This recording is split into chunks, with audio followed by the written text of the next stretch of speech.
welcome to Jones & Company. I'm your host, Brian Jones. Today I'm joined by my co-host, Christian Jones. Thank you, Brian.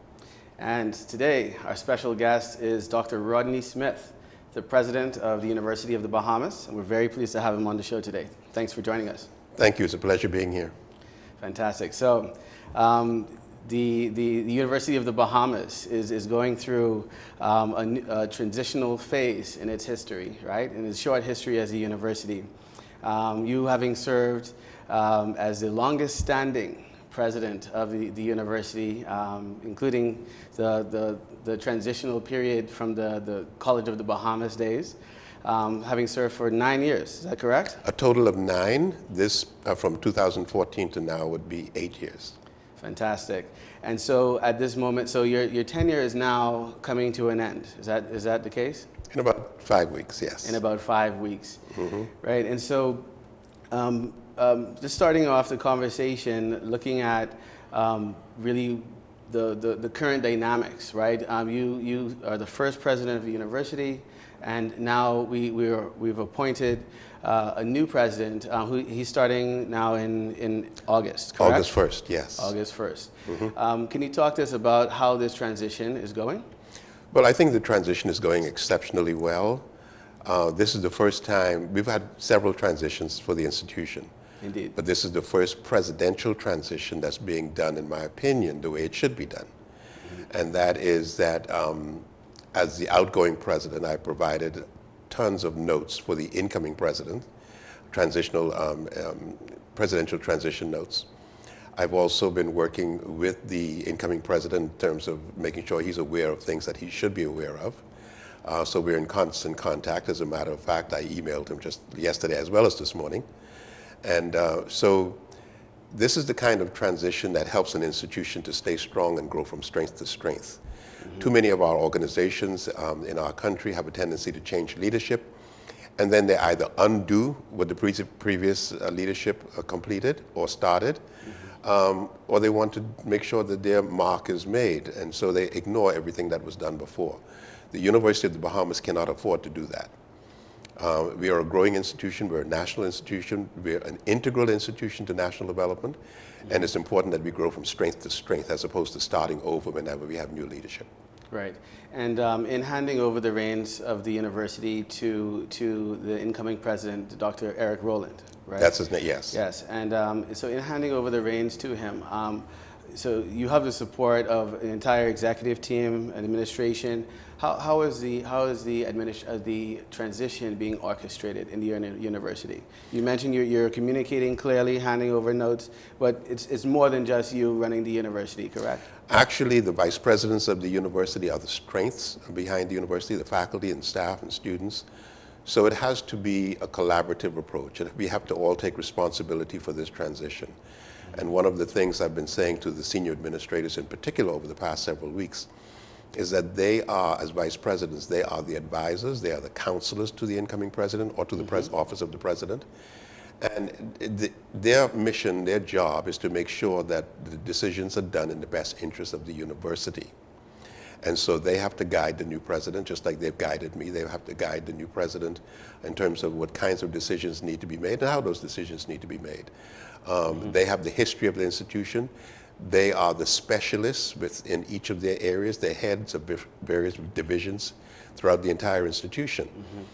Mm-hmm. A new president coming in office is going to have to be very, very dependent on them to make sure that he is made aware of where all of the skeletons are buried or where all of the sinkholes are, et cetera, et cetera, and so that he has a smooth transition. His success as a president really bodes to everybody's success as an institution.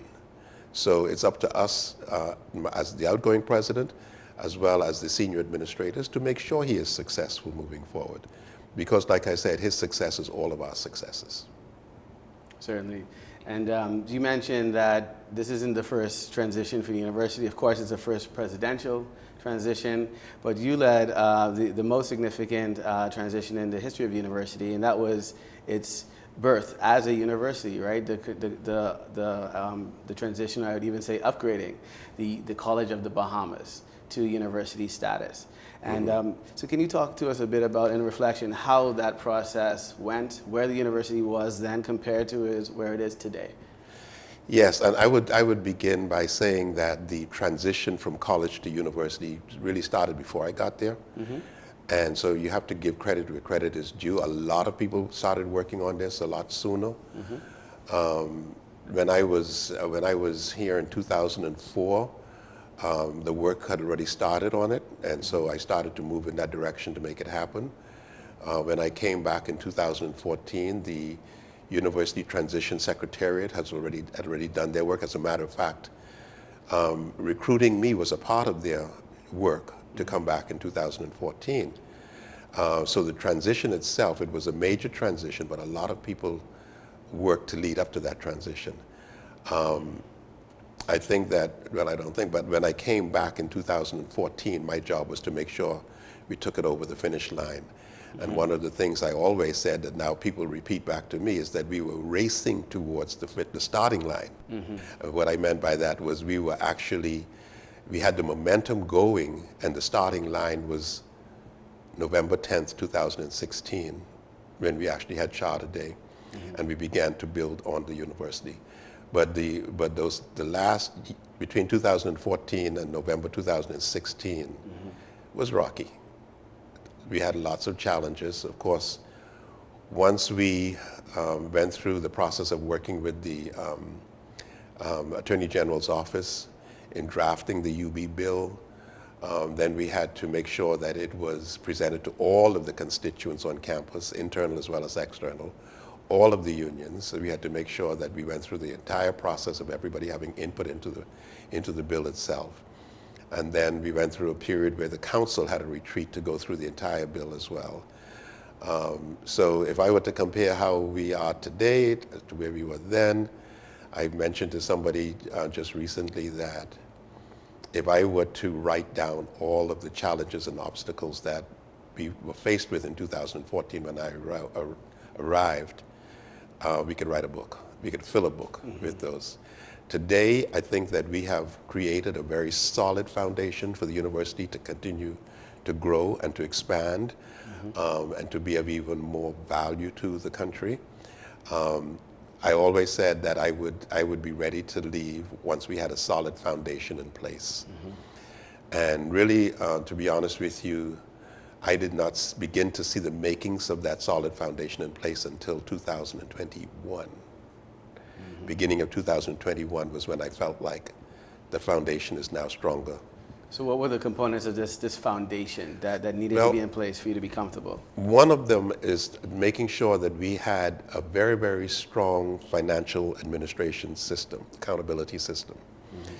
Next one was making sure that we had a very strong fundraising mechanism in place. We now have two foundations, two tax-exempt 501c3 foundations, one in the United States and one in Canada. We have all of our accounting systems in place so that our donors can be rest assured that their monies are properly managed, that we're accountable for those funds. We now have a relationship with places like the IDB where we're getting grants to get work done, and those we have separate fund account for grants, restricted accounts for grant funds as well. So these are the kinds of things that needed to be in place. We needed to have the fundraising machinery, but we also needed to have proper financial accountability in place as well. Those are two of the things. Academically, we could go on. Academically, we needed to put a lot of policies in place. We needed to make sure that we had the intellectual policy, property rights policy in place as well, because we're going to be doing a lot more research, as we've done in the past few years, but even going further into the future. So we needed to make sure that we had the best interests of the university as well as the country at heart. Whenever researchers come into the country to take out samples, to test in other places, we need to have the mechanism in place at the University of the Bahamas for those samples to be tested here first. That way, if there's any manufacturing or if there's any patent associated with it, the intellectual property rights protects the best interest of the country. And so all of those things are in place now. Dr. Smith, you mentioned earlier in the program that the university plays a role in the national development of the country. And of course, you are an institution of higher education that churns out the intellectua of our society. But when we look at that in terms of the national development of our country, it would seem that there seems to be a lack in the intellectualism of our nation. Do you think that the university has contributed to fostering an intellectual community within our country? I think the university is moving in that direction. I think we're moving in that direction very solidly, particularly with through the Government and Public Policy Institute. I find that the government is really directing more grants, more projects, more initiatives toward the university through GPPI under Mr. Shivago Lang's executive leadership. But in terms of what's interesting, I was the recipient of 2 books were presented to me this morning, both written by scholars, Bahamian scholars. And it was interesting, somebody commented that more and more people are writing books. And somebody said, well, you know, we just come out of a pandemic, or we're coming out of a pandemic. People had a lot of time on their hands to write these books. But I believe that the country is becoming more and more intellectualized, and I believe strongly that the University of the Bahamas has a lot to do with it. I think we have more programs on TV. I think we have more programs on radio shows that actually talk about the possibilities. And if I were to listen to all of the different radio shows, which I try to do, I hear there's more conversation, not so much about grassroots things, but more about what's going on globally. These kinds of discussions. I think that's a clear indication that the level of sensitivity, the level of awareness is increasing on a daily basis. And most recently, we came out of an election cycle where I believe the university did endeavor to host a series of debates. Yes. And I believe that happened with your blessing. Can you speak for a moment about the importance of the university as a forum for the broadening of democracy in our country? Yes, one of the things that the university is written in our mission statement in terms of academic freedom, but universities are known to expand knowledge. Knowledge equates to education. So the universities are designed to explore and to allow the general public or the academic community the opportunity to hear all sides of an argument, which is why I strongly encourage debates, political debates, intellectual debates, etc., on different issues. The more knowledge we acquire, the more growth we can experience as a country, as a people. And so there are always 2 sides, sometimes 3 or 4 sides to the same story. But it's important for us as academicians, as a people, to hear all sides in order to make our own decisions. Right, and so as we now reflect on the current period of the university, whereby you've been going through strides, you've been now pursuing certain criteria to become accredited, right? So that basically the university can get that global recognition, and we can also facilitate the matriculation of students to and fro and in different regional universities. Can you speak to what has been done concretely to move the university towards accreditation? Yeah, I would say that a part of that establishing the foundation that I mentioned earlier was making sure that all of the policies were in place for the university to acquire international accreditation. And we began putting those policies in place actually with the UB bill, because the UB bill is designed to cover all of the governance requirements for international accreditation. So that was the very first step. We met all of the governing standards, by putting them into the bill itself. The next step was to make sure that the university created a 5-year strategic plan, but the strategic plan was designed to solidify that foundation by putting all of the necessary policies in place. There are lots of standards associated with policies that are necessary for international accreditation. So this first strategic plan of the university focused mainly on those policies and procedures that needed to be put in place. And so we are about 60% of completion of that strategic plan. But as you know, we had a couple of events like the Hurricane Dorian, like the pandemic, that changed the way we deliver information, the way we depart knowledge, and the way we gather information as well.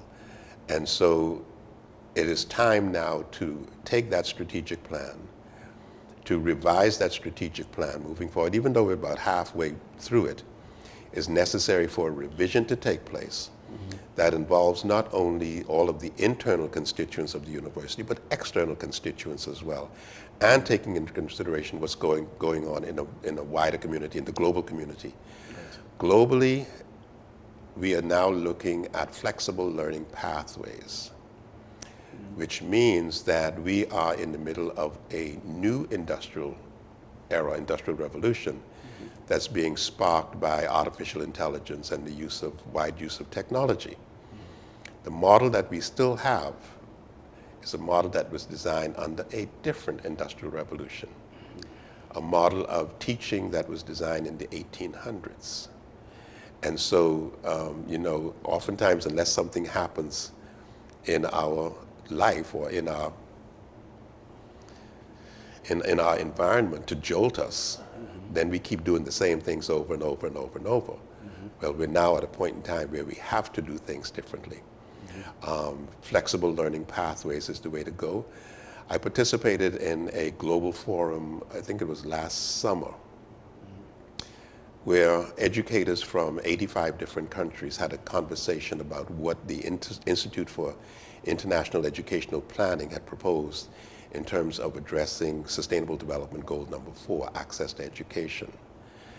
And the conclusion was that given where we are in the world, given the fact that we have to come up with new teaching learning modalities, flexible learning pathways was the way to go. What does that mean?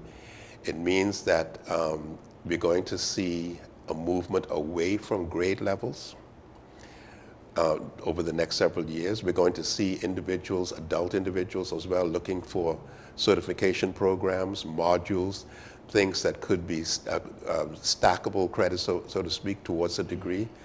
But people will be able to come in and out, as opposed to how we have it now, where there's one admissions period, and then you have to complete the entire cycle. We're going to see that begin to change as well. And the flexible learning pathways would be everything from asynchronatic to synchromatic teaching modalities, face-to-face as well as hybrid learning, opportunities for internships that would count, even opportunities to count experiential learning experiences where individuals could look at what did you do as a job, how can we apply credits to that work that you've done for the past 10 years. Right. That sort of thing, toward a degree. So there's going to be a lot of changes moving forward. And we're also going to see, and we have to see, it's happening globally already, we have to see a transition from what we do with 30 kids in the classroom with one teacher at the front of the classroom at a chalkboard, to more individualized learning using artificial intelligence. Using augmented virtual reality, giving individual students an experience to explore different environments and learn from those environments, and to bring those learning experiences back to the classroom as well, in discussion groups as well as on exams. So we're going to see some transitions. I am one who believes that we can talk about what our children might have missed academically over the past 2 years, but we can never catch up with what they've missed emotionally and developmentally. And so our best bet is to try to understand where each individual child would be, and then to go from there. But the only way to do that is to not try to put them into a box, grade 9, grade 10, grade 11, but rather see where they are here, and then to help them to move to the next level gradually at their pace. Yes. I can see that you've been putting a lot of strategic thinking into the development of the university.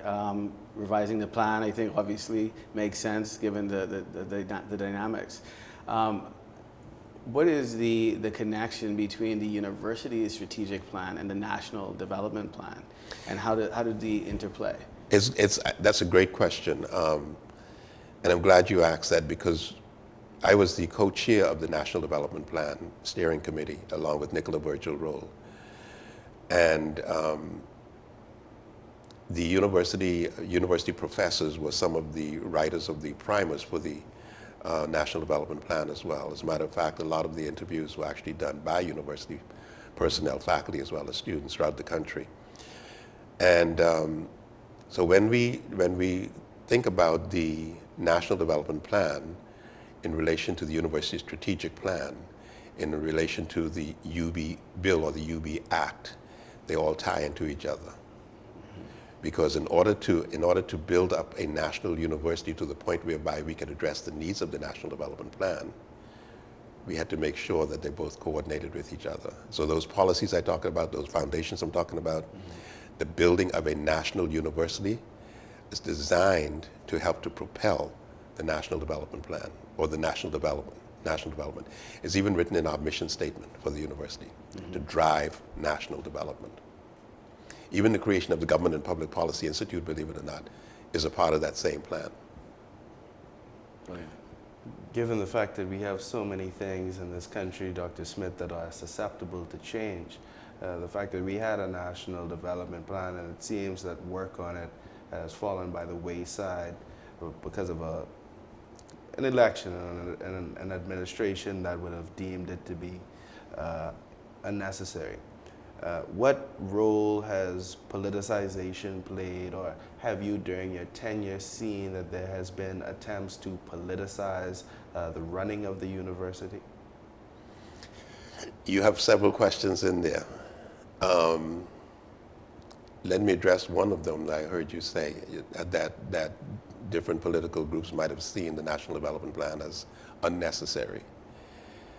I don't think that any of the political groups see it as unnecessary, because in a part of the process of buy-in, we had all of the different political groups, the governing as well as the opposition, as well as some of the other groups, come to the table and receive presentations of the National Development Plan, and even signed on to agreeing to supporting the National Development Plan. In the Government and Public Policy Institute, in our strategic plan, we clearly, one of the responsibilities of the GPPI is to monitor the implementation of the National Development Plan. As a matter of fact, the IDB has given the Office of the Prime Minister funding to make sure that that monitoring of key performance indicators of the National Development Plan take place. We have not gotten there yet. There are two things that need to happen. One is that the National Development Plan needs to be approved by the Cabinet to become official. Right now, it's still a draft National Development Plan. Once that is done, that is going to trigger the responsibility of the Government Public Policy Institute to then monitor or update the National Development Plan and make sure those key performance indicators are being realized. And so, and then your next question was in relation to, I think you said, what was that about political? Before we answer that, if I could just specify Sure. the first question. Sure. Given the fact that it's a draft plan now, but as I understand it, the National Development Plan was a project that operated outside the Office of the Prime Minister and was subject to discontinuance. So by analogy, my question is, if there are certain policies for the execution of goals for the university, if just like the National Development Plan and changing of administrations, changing of personalities, if the goals of the university could be subject to change? The goals of the university are always subject to change. The strategic plan itself is described as a living document. And the subjectivity of it really depends on the environmental factors as well, like a Hurricane Dorian, like a global pandemic, for instance, like changes in how we teach, changes in how we operate our schools, manage our schools, changes in the workforce development, et cetera, et cetera. All of these are influential factors that causes change within goals and objectives as we move forward, either in the strategic plan for the university or even in the national development plan, which is why both need to be revised, both need to be updated. I don't think that the foundation of both need to be updated. The foundation will remain in place, but I think the goals and objectives associated with those two plans need to be updated as we move forward, because the world has changed, the environment has changed. Just this morning I was reading one university, the university in the United States, as a matter of fact, that had the first university that had a vaccination requirement, which was Rutgers University in New Jersey, also put out this week that they have now passed a policy of a different work schedule. You have to work 3 days a week on campus, and the other 2 days a week you can work at home. So it's Monday, Wednesday, Friday, and Tuesday, Thursday you can work at home, or whichever 2 days you decide. Why? Because we found one of the lessons learned is that we're more productive when we work remotely. We get a lot of work done, and workers put in a whole lot more hours to get the job done. They're not looking at 9 to 5. They're looking at the job. They're looking at what they have to complete. So you find some people coming off the computer 9, 10, 11 o'clock at night because they're trying to get it completed. They don't have to leave their office at 5 or 6 o'clock in the evening and then get back to the project the next morning at 9 o'clock. So it's an advantage. That's one of the learning things. So to answer your question, the environment would cause changes in these plans moving forward, yeah. Yeah, we're going to continue this conversation regarding the National Development Plan there and unpacking that after this break. And so this first segment of Jones & Company was brought to you by Agio Digital, and we'll be right back. Thank you.